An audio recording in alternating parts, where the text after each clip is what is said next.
നമുക്കിന്നൊരു സിമ്പിളൊരു സാമ്പാർ വയ്ക്കാം. എളുപ്പം ഒരു സാമ്പാർ എങ്ങനെ വെക്കുന്നതെന്ന്. ഒന്നുമില്ല, കുറച്ച് സാധനങ്ങൾ വെച്ചൊരു സാമ്പാർ.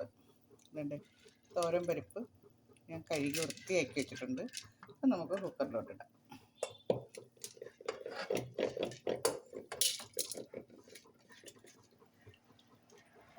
തോരൻ പരിപ്പ് ഒരു 150 ഗ്രാം കാണും, ഇത്രയുള്ള അര ഗ്ലാസ്.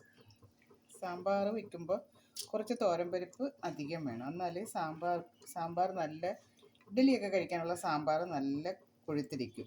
പക്ഷെ ചോറുണ്ണാനായിട്ട് കഴിക്കുമ്പോൾ സാമ്പാർ പരിപ്പ് കുറച്ച് മതി കേട്ടോ. അതിൻ്റെ കൂടെ നമുക്ക് ഉരുളൻകിഴങ്ങ് ഒരു ഉരുളൻകിഴങ്ങോ 2 ഉരുളൻകിഴങ്ങോ ഇടാം. ഞാൻ ഇപ്പോൾ വലിയൊരു ഉരുളൻകിഴങ്ങ് എടുത്ത്, ചെറിയ ഉള്ളിയാണ് കേട്ടോ, വലിയ ഉള്ളിയല്ല എടുക്കുന്നത്, സവാളയല്ല എടുക്കുന്നത്, നമ്മൾ സാധാരണ ചെറിയ ഉള്ളി. പിന്നെ ഇതിനകത്ത് ഞാൻ 2 തുണ്ട് ഇഞ്ചി ഇട്ട്, ഇഞ്ചി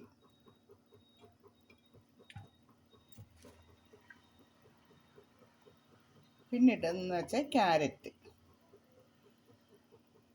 ഇട്ട്, പിന്നെ ഒരു പച്ചമുളക് അത് 2ആയിട്ട് ഇങ്ങനെ മുറിച്ചിട്ട്, പിന്നെ കുറച്ച് വേപ്പില, പിന്നെ നമ്മുടെ മെയിൻ സാധനമായത് തക്കാളി. ഇത്രയും സാധനമാണ് ഞാൻ ഈ ചെറിയ സാമ്പാറിന് ഇടുന്നത് കേട്ടോ. അപ്പോൾ നമുക്ക് ഇത് കുറച്ച് വെള്ളമൊഴിച്ച് നമുക്ക് ആദ്യമേ നല്ലോണം ഒന്ന് വേവിച്ചെടുക്കണം. അപ്പോൾ ബാക്കി സാധനങ്ങളെല്ലാം അരിഞ്ഞു വെച്ചേക്കുന്നുണ്ട്, അത് കാണിച്ചതേ ഉള്ളൂ കേട്ടോ. ഉണ്ടല്ലേ. അപ്പോൾ നമുക്ക് കുറച്ച് വെള്ളം ഒഴിക്കാം.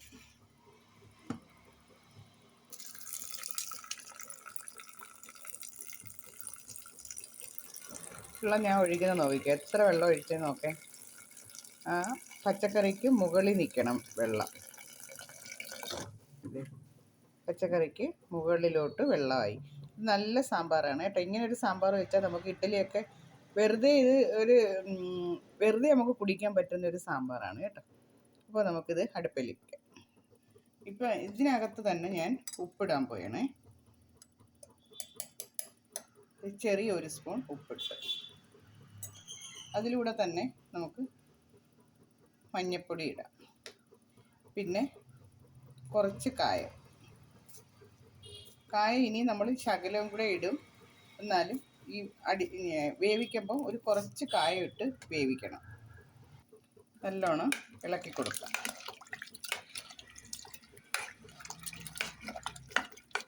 ഇതൊരു 3 വിസിൽ വേവിപ്പിച്ച ഉടനെ സാമ്പാറായി. നമുക്ക് പിന്നെ അരപ്പൊക്കെ കടുവറുത്ത് ഇതിനകത്ത് ഒഴിച്ചാൽ മാത്രം മതി. നമ്മുടെ സിമ്പിൾ സാമ്പാർ ഇവിടെ റെഡി ആയിട്ടുണ്ട് കേട്ടോ. ഇനി നമുക്കിത് കടുവറുത്ത് അങ്ങനെ സാമ്പാർ ഇപ്പോൾ ഇത് വേവിച്ച് വെച്ചേക്കും. പരിപ്പും എല്ലാ സാധനമായിട്ട് വേവിച്ചിട്ട് അതിനകത്തൊന്നും ചേർത്തിട്ടില്ല. ഇത്തിരി കായപ്പൊടിയും മഞ്ഞൾപ്പൊടിയും ഉപ്പ് മാത്രം ഇട്ട് വേവിച്ചതാണ്. ഇനി നമുക്കിത് കടുക് താളിക്കാം.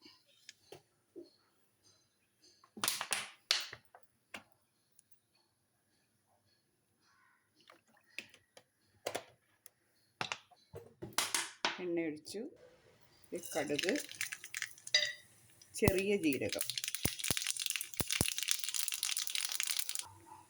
ശകല ഉലുവ,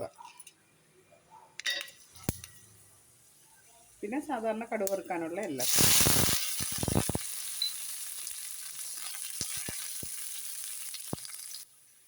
ചെറിയ സ്പൂണാണ് കേട്ടോ.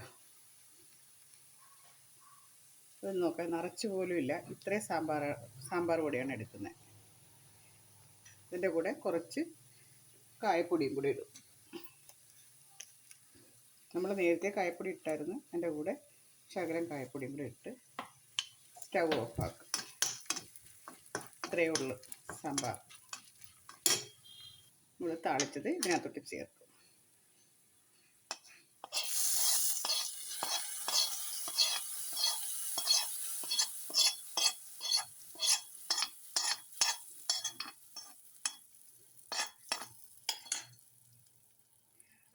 നമ്മളെ സിമ്പിൾ സാമ്പാർ, ഇഡ്ഡലി സാമ്പാർ ഇവിടെ റെഡി. ഇത് ചോറിനൊന്നും കഴിക്കാൻ പറ്റത്തില്ല, ഇഡ്ഡലി ദോശ ഒക്കെ കഴിക്കാനേ പറ്റത്തുള്ളൂ.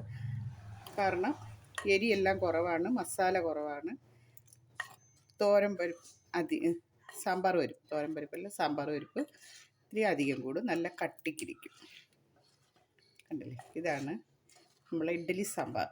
ഈസി ആയിട്ടുള്ള ഇഡ്ഡലി സാമ്പാർ കേട്ടോ. അധിക സാധനങ്ങളൊന്നും ഇല്ലാതെ. നമുക്ക് ഉപ്പൊന്ന് നോക്കാം. ഉപ്പെല്ലാം കറക്റ്റായിട്ടുണ്ട്. ഓക്കെ.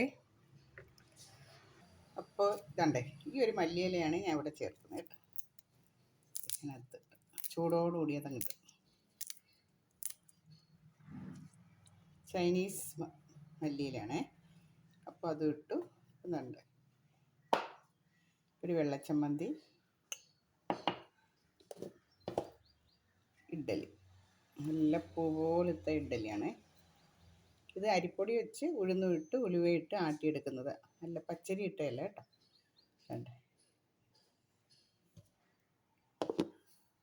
അപ്പോൾ സാമ്പാറുണ്ട്, നല്ല സാമ്പാർ, എരിയൊന്നുമില്ല, നല്ല ഇഡ്ഡലി കഴിക്കാം. ഇത് മാത്രം നമുക്ക് കഴിക്കാൻ പറ്റും കേട്ടോ. 2 ഇഡ്ഡലിയും ഈ സാമ്പാർ അധികമായിട്ട് നമുക്ക് കഴിക്കാൻ പറ്റും. കണ്ടില്ലേ. അപ്പോൾ ഇന്നത്തെ ബ്രേക്ക്ഫാസ്റ്റ് ഇതാണ്. Okay, thank you. അടുത്തൊരു വീഡിയോസായിട്ട് അടുത്ത ദിവസം കാണാം. അതുവരെ എല്ലാവർക്കും നമസ്കാരം.